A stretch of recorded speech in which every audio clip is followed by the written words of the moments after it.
Sesi 4, perencanaan pesan komunikasi. Selamat pagi rekan-rekan mahasiswa, semoga sehat selalu dan bisa beraktivitas mengikuti perkuliahan pagi ini. Setelah pada tutorial sebelumnya dibahas tentang pesan dan kedudukannya pentingnya dalam proses komunikasi, pengertian pesan, prinsip umum perencanaan pesan, dan komponen strategi pesan, kini saatnya kita masuki bahasan tentang pengembangan strategi penulisan pesan. Ada 3 hal atau aspek yang merupakan muatan utama dan mutlak dipertimbangkan dalam mengembangkan strategi penulisan pesan ini, yaitu kode pesan, isi pesan, dan perlakuan pesan. Pertama, kode pesan didefinisikan sebagai kelompok simbol atau lambang yang disusun sedemikian rupa sehingga mengandung arti atau makna bagi banyak orang. Pengkodean pesan berarti menuangkan ide atau gagasan oleh sumber ke dalam lambang atau simbol agar dimengerti dan mendapatkan penafsiran yang sama dari para penerimanya sehingga dapat menghasilkan efek, sikap atau perilaku yang sesuai dengan yang diharapkan.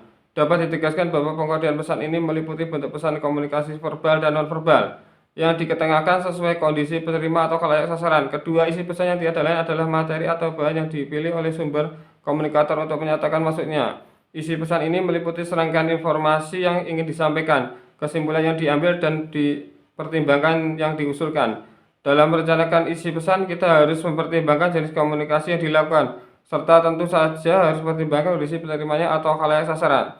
Selain itu, isi pesan pun harus punya unsur dan struktur yang semuanya merujuk pada tujuan komunikasi kita.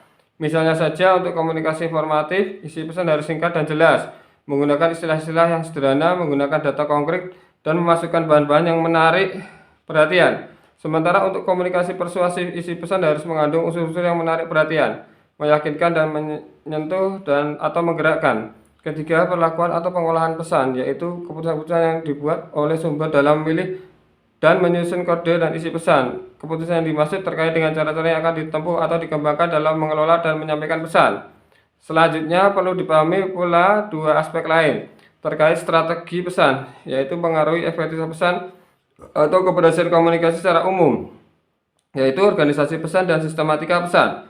Organisasi pesan adalah menyusun pesan dalam bentuk susunan yang terdiri dari pengantar pendahuluan, isi atau pernyataan, argumen atau kesimpulan dengan format pengorganisasian pesan yang sudah lama dikenal, deduktif, induktif, kronologis, logis, dan topikal.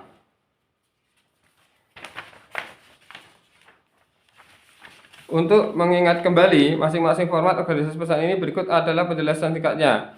1. Deduktif, yaitu memulai pesan dengan gagasan pokok atau utama, diikuti kemudian dengan penjelasan gagasan turunan dan berbagai penjelasan yang ditunjang, bukti, contoh, dan ilustrasi pendukung. 2. Induktif, yaitu pengorganisasian pesan diawali dengan menyampaikan informasi kasus-kasus nyata dan keterangan spesifik yang dilanjutkan kemudian hal-hal bersifat umum hingga berlanjut pada topik atau gagasan utama. 3. Kronologis, yaitu format tulisan pesan atas dasar urutan waktu kejadian atau bisa pula didasarkan urutan tingkatan dan kepentingan dari rendah ke tinggi. 4. Urutan logis, yaitu pengorganisasian pesan yang didasarkan atas hubungan sebab akibat dari suatu peristiwa atau kejadian. 5. Topikal, yaitu penyusunan pesan berdasarkan urutan topik permasalahan dan yang penting sampai ke kurang bahkan tidak penting, dari hal-hal yang menyenangkan hingga yang tidak menyenangkan, atau dari yang menimbulkan polemik hingga yang kondusif, menyenangkan semua pihak. Sistematika penyusunan pesan pun harus menjadi perhatian serius, bahkan menjadi bagian penting dari strategi pesan. Sistematika pesan adalah urut-urutan penyusunan yang disesuaikan dengan cara atau proses berpikir orang dalam menangkap berbagai sensasi dari luar dirinya. Proses yang dimaksud pada dasarnya terdiri dari 3 tahap, yaitu dilalui perhatian, pengertian, dan penerimaan. Dalam kaitannya dengan penyusunan pesan, maka hal terpenting ialah mengupayakan agar pada tahap awal bisa mendapatkan minat atau perhatian, yang dengan itu dapat berlanjut pada tumbuhnya pengertian atau permasalahan, serta penerimaan dan melakukan tindakan tertentu yang sesuai misi dan muatan pesan. Terdapat banyak formula tentang bagaimana proses penerimaan pesan pada diri seseorang. Namun apabila diperhatikan, semuanya selalu berawal dari perhatian attention dan umumnya berakhir pada tindakan action.